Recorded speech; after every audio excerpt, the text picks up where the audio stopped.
नमस्कार, स्वागत है। आप देख रहे हैं मंचा न्यूज़। मैं आपके साथ अंकित सिंह चौहान। कल भोजपुरी इंडस्ट्रीज़ की अभिनेत्री अक्षरा सिंह ने प्रशांत किशोर की पार्टी जन सुराज को अपनाया, यानी कि कल उसकी सदस्यता ग्रहण की। अब वह राजनीतिक से भी जुड़ गई, नई पारी की शुरुआत भी कर रही हैं। ऐसे में पत्रकारों के द्वारा पूछे गए सवाल पे वो कई प्रकार की टिप्पणियाँ करती नजर आईं। उन सब पे पहलुओं पे बात करेंगे। बता दूं कि भोजपुरी इंडस्ट्रीज़ का जो हमेशा से ही कहा जाता है कि अ, अभिनेता बाद में राजनेता बनता है। उसकी जो मंजिल होती है वह कहीं न कहीं अभिनेता से स्ट्रगल पीरियड शुरू होती है। स्टार बनते हैं, इसके बाद से अभिनेता बनते हैं, बड़े सुपरस्टार बनते हैं और फिर उनकी जो सफ़र होती है, मंजिल होती है, वह एक राजनेता के रूप में बदल जाती है। ऐसा ही कुछ हो रहा है भोजपुरी इंडस्ट्रीज़ में, क्योंकि भोजपुरी के दिग्गज कलाकार जिस तरह से सांसद की कुर्सी पर बैठे हुए हैं, पवन सिंह ने भी हाल ही में जिस तरह से चुनावी सभा को संबोधित करते नज़र आए, लगातार बीजेपी के जो कार्यक्रम रही वहाँ वो शिरकत करते नज़र आए। बीजेपी ज्वाइन करने के बाद से जो अटकलें हैं वह पवन सिंह की तेज़ हो गई है कि वह जल्द ही चुनाव लड़ेंगे। हालांकि जो सीट है वो डिसाइड नहीं है। दूसरी तरफ अक्षरा सिंह ने भी अब जन स्वराज पार्टी को अपना लिया है, उसकी सदस्यता ग्रहण करी है और जल्द ही वह भी चुनाव मैदान में या फिर कई रैलियों में आपको शिरकत करते हुए दिखेंगी। मंच से चुनाव की गंभीरता को प्रदर्शित करती हुई नजर आएंगी। ऐसे में सबसे बड़ा सवाल कल यह था, जिस तरह से पत्रकारों ने सवाल पूछा कि क्या जब आपको चुनाव लड़ने का मौका मिलेगा तो क्या आप पवन सिंह के अगेंस्ट में चुनाव लड़ेंगे। इस पर अक्षरा सिंह ने क्या क्या, पहले सुन लीजिए। फिर हुआ है बात, अभी ना बोल लिया कि कौन पार्टी से नहीं की जुड़ा था।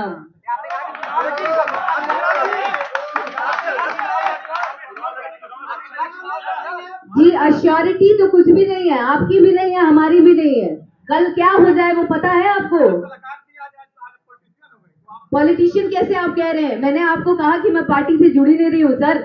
एक कलाकार होने के नाते, बिहार की बेटी होने के नाते एक नई पहल करने जा रही हूँ। तो श्योरिटी तो आप हम नहीं दे सकते हैं अपने जीवन का, तो हम कल क्या होगा वो कैसे हम आपको आज बता दें। तो देखा आपने कि किस तरह से अक्षरा सिंह लगातार चुटकियां लेती हुई नजर आई और जैसे ही कहा जा रहा है कि आरा से पवन सिंह के लड़ने की संभावना, हालांकि वहां से आर के सिंह है, तो कहीं ना कहीं ये संभावना कम है कि पवन सिंह को वहाँ सीट मिलेगा। लेकिन अगर ऐसा होता है तो उसके अगेंस्ट में अक्षरा सिंह खड़ी होंगी और क्या आरा से ही चुनाव लड़ेंगी। इस पर जब सवाल पूछा गया तो उन्होंने कहा कि वक्त बताएगा कि हम कहाँ से चुनाव लड़ेंगे। इस तरह की जो चीज़ें थी कल की राजनीति में देखी गई। और जैसे ही उन्होंने जन स्वराज पार्टी का दामन थामा, तब से उन्होंने बिहार की बात करनी शुरू की, बिहार की बेटियों की बात करनी शुरू की, बिहार की राजनीति में क्या बदलाव होना चाहिए उसकी भी बात की। यानी कि धीरे धीरे अब उन्होंने अपना रुख बदल दिया है।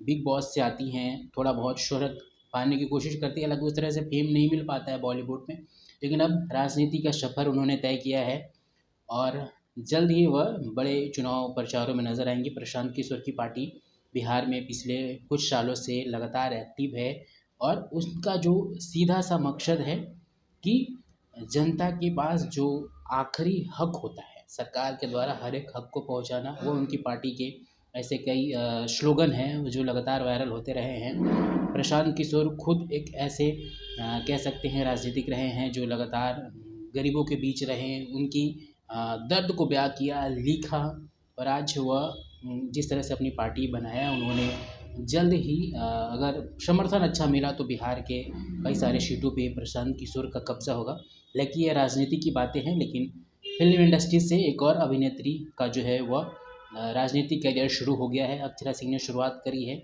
देखना होगा कि उनको कहाँ से सीट मिलती है, किसके अगेंस्ट में खड़ा होती हैं, क्या जो मामले हैं। मीडिया जिस तरह से सुर्खियाँ बनाई हैं कि पवन सिंह के अगेंस्ट में लड़ेंगी, तो बीजेपी एक तरफ बीजेपी रहेगी, दूसरी तरफ से पार्टी, तो हालांकि फ़र्क तो काफ़ी बड़ा रहेगा। लेकिन देखना होगा कि वक्त किस ओर करवट बदलेगी, कौन सरताज होगा चुनावी मैदान में, क्या देखने को मिलेगा, क्योंकि दोनों की जो बातें है वो सोशल मीडिया पर काफ़ी हावी रहती है। ऐसे में जब चुनाव नज़दीक आएगा, जब पार्टियों की प्रचार शुरू होगी, इसके बाद देखा जाना बनेगा कि क्या चीज़ें होती है, क्या सामने निकल के आती है, कौन किसके अगेंस्ट में खड़ा होता है। तमाम तरह की जो बातें हैं वो हमने आपको इस वीडियो में बताया। जल्द ही एक और बड़ी खबर अगले वीडियो में, तब तक हमारे साथ बने रहिए। नमस्कार।